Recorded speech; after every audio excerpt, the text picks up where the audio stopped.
Well, for more political analysis, we can speak now to the former advisor to Tony Blair, John McTernan, and also chief political correspondent for The Times, Aubrey Allegretti, is with us as well. Aubrey, we'll come to you in a moment because John has been sat in the studio laughing, nodding. I mean, definitely it's something to celebrate. We should caveat this a little bit. Some of the analysis out this morning is, yes, this is brilliant news for the Labour Party, but actually the wider picture, maybe this is worse news for the Conservatives and not great for Labour, because the people who are voting for Labour are choosing not to vote Conservative rather than to say, do you know what, I really think Kier Starmer has a plan, I vote for him. Do you know what? We don't care about the motivation as long as the Tories get a thrashing, and they got a thrashing. You do care about the motivation. It's not going to win a general election if you say we don't care about people's motivation for why they vote for us. I'll tell you what we've seen today. Overnight, we've seen the settled will of the British people is to get shot of the Conservative government. They want a national moment of exorcism. That's what the general election is going to be. It will be getting rid of the Conservatives. And the Labour Party has to be step out of the way. Don't get between the voters and the object of their wrath. You don't get the second biggest swing in history to the Labour Party without there being something fundamental. The tectonic plates are shifting. And it's okay for I know why Jacob Rees-Mogg is trying to keep his spirits up. A chunk of the Kingswood seat is going into his constituency. He's got a safe Tory seat on paper at the moment that now looks like a marginal seat. And that's going to be the feeling amongst all the Tories. And I'm sure Aubrey's been speaking to Tories in a lot about what they feel about this result. Next week, when the Tories come back after recess, there will not be a bunch of happy bunnies. Aubrey, let's bring you in here. John says it's a national exorcism. It's time to get rid of the Conservative Party. Is that true, or is it actually about kicking the Conservatives to say, sort it out before the general election? I think there's three things that I would sort of point out here that make this different from your sort of run-of-the-mill government getting a kicking in the middle of a parliament. First of all, this is now the 10th loss the Conservatives have suffered at a by-election. This Parliament, that's the highest number of by-elections that they've lost since the Second World War. Secondly, you have the swings, as John was pointing out there in Wellingborough, the second highest Tory to Labour swing, again, this side of the Second World War. And the third point is that the Conservatives are finding themselves increasingly sort of outflanked, if you like, on the right by another rival party. And we've seen the damage that that can do. Obviously, if all the Reform voters switch to the Conservative Party, which is never going to happen, then you would still have Labour out. And so it doesn't just suggest that Reform is the only problem here for the Conservatives, but all three of those things, I think, taken together, suggest that this is not just a sort of expected set of results. I know, just it's for the Conservatives today, they've got to try and shift the dial, Aubrey, and tell the public. We were hearing earlier, there aren't that many sort of big moments to come with the economy going into recession yesterday. Maybe Rishi Sunak will be able to get planes off the ground to Rwanda, but what do you think their strategy is going to be now to try and it maybe go back to the drawing board and say, OK, we've got to change our pitch to the public because so far it's not cutting through? It'll be hard for them to go back to the drawing board because they have obviously tried sort of multiple strategies and resets over the last year.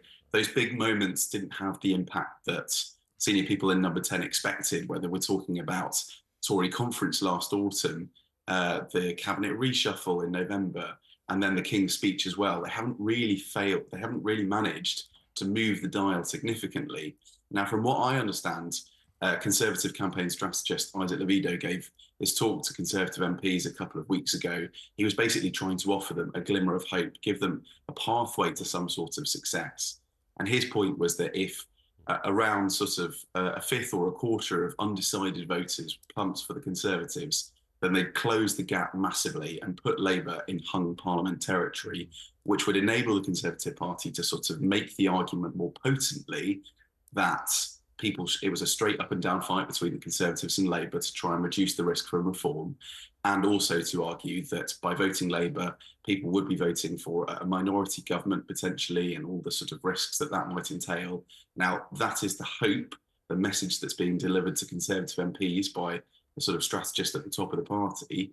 But whether or not it really sort of manifests itself, well, Conservative MPs were told over a year ago that there was a narrow path to victory, and I think they can see with the evidence of their own eyes today that that narrow path is increasingly hard to navigate. It's interesting, isn't it, that actually the Conservative Party has turned its guns on Reform UK because they believe they're stealing their votes. You've actually seen campaigns saying don't vote Reform, which isn't very positive. Just in terms of the Labour Party, though, we're running this poll this morning about Starmer. Is it that people have bought into the Labour narrative, and do they buy into Kier Starmer? Because from what our viewers are telling us, they don't think Starmer is the right man to be Prime Minister.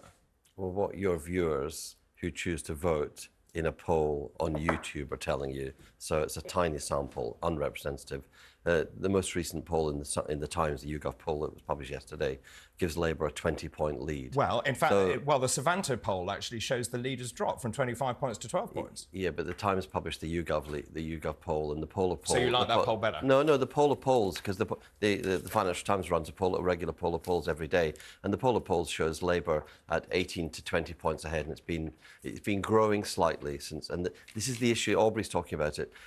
Isaac Levine is a great strategist. I've deep respect for him.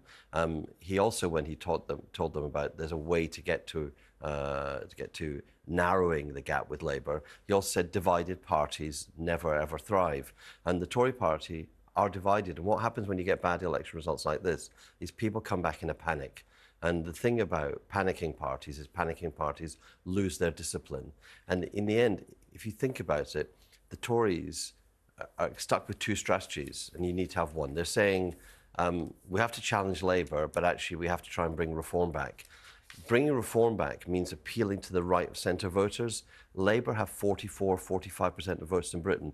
You need to get the middle ground voters back. So the Tories have to appeal to the right and to the middle ground. And there's a tension there, and it's really hard for them to navigate that. That, I think, is the big challenge. You just used two phrases to describe the Conservatives, panicked and lack of discipline. Yeah. Arguably, both of those two phrases could have been levelled at the Labour Party this week with what's happened over the suspension of Ali Azhar, the candidate who'd be standing in at the Rochdale by-election. And talking about the public sentiment, one big problem looming for Kier Starmer, the latest YouGov poll in the Times today says it's just 3% believe that Starmer's completely completed the job in tackling anti-Semitism. Just 3%. And we now see discipline from the Labour Party. We saw all that big muddle when initially they said he said sorry, he kind of got caught up in a conspiracy, and we still support him, and then later on, oh no, sorry, we can't do that. We're going to withdraw our support. This problem has, in years gone by, loomed really large over the Labour Party. And Kier Starmer, what do you think his strategy is going to be to effectively be able to convince more than 3% of the public that he's handled the issue of anti-Semitism? This is the highlight in the Times. It ignores the large number of people who believe he's made good progress. And the thing is about tackling a problem that was brought into the Labour Party by Jeremy Corbyn is it was never going to be done in one cycle. Most of the people who've been expelled, and loads of the people who've left, have shown that Kier Starmer is really serious about ripping out anti-Semitism by the roots from the Labour Party.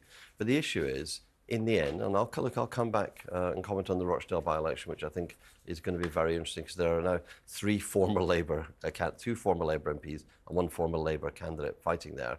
The thing is, these results, the swings on these results, show that basically the national opinion polls, the poll that you're citing from, that gives Labour a 20-point lead. That YouGov poll, that is consistent with the country wanting to get rid of this government, to have a clean break, to start over. And I think that's what Labour has to lean into, and Labour has to show what the change is going to be towards, and that's really where Kier has to come back and do that. We should just say about Rochdale, we've got a full list of all the candidates who'll be standing in that by-election in about a week and a half's time on the TalkTV website. It's another by-election as well. Aubrey, can I just bring you in again? The pressure on Sunak will be mounting. If I remember rightly, the party gave him until March the 6th to turn this around. He's clearly not turning it around. Did they ditch him as well? Do we go for 5 in 5 years? It's difficult. I mean, today is obviously a day of great pain for the Conservative Party, and there are obviously MPs who are feeling very vulnerable about their own seats, looking at the sorts of swings that were achieved and recognising, of course, that these were by-election results, so they're unlikely to be repeated at quite the same size at a general election. But they know that this is an issue that affects the whole Conservative Party. So the question is, if you're unhappy with Rishi Sunak, what do you do? Now, this week, we have seen Labour sort of starting to turn in on itself, having some sort of rows, some false steps, some unforced errors, as some Labour MPs have categorised them to me over the last week or so. And that has sort of helped, if you like, cajole Conservative MPs and think, look what we can achieve if we're all sort of fighting together and pointing in the same direction at the same enemy. So that means that I think it's unlikely we get a sort of huge explosion of calls for Rishi Sunak to resign, even from those who think that actually it might end up being the best thing overall. So then you look ahead, you've got the budget on the 6th of March, as you obviously rightly pointed out there. Then you've got the May local elections in spring, that potentially being another quite difficult moment for the party where they suffer losses at a local level across a wider spread of the country. And then there's the issue of whether or not you can get the flights to Rwanda up before the summer. All of those things, I think, are moments more where the Conservatives are likely to wait and potentially launch a push then. I think today... But Aubrey, just in terms of the big beast of the Conservative Party, they're not going to sit there and think, I'll wait until my majority disappears and I lose. I was just looking at who could lose their seats. Jeremy Hunt would be out, for example. Penny Mordaunt, Ian Duncan Smith, Grant Shapps, Lee Anderson could be out, Johnny Mercer could be out, even Sir John Redwood would be out. Do you honestly think they're going to sit there and say, oh, it's fine, we'll go into opposition? I think that some of them are prepared to wait longer than others. I mean, obviously, Jeremy Hunt's the Chancellor, so it's hardly like he's going to turn around and sort of say anything critical of Rishi Sunak. And some of the others on that list have certainly been making noises to the effect of saying that they're not sort of totally happy. John Redwood and Ian Duncan Smith certainly in the sort of group calling for lower taxes. So we'll have to see basically how they respond after the March budget. But I think that they realise that the window to sort of move is not open fully yet. So they're going to wait at least another few weeks before deciding what to do. And well, let's see what happens in that budget as well. Thank you both so much. Aubrey Allegretti from The Times and former Labour advisor John McTernan. It's been a pleasure to speak to both of you.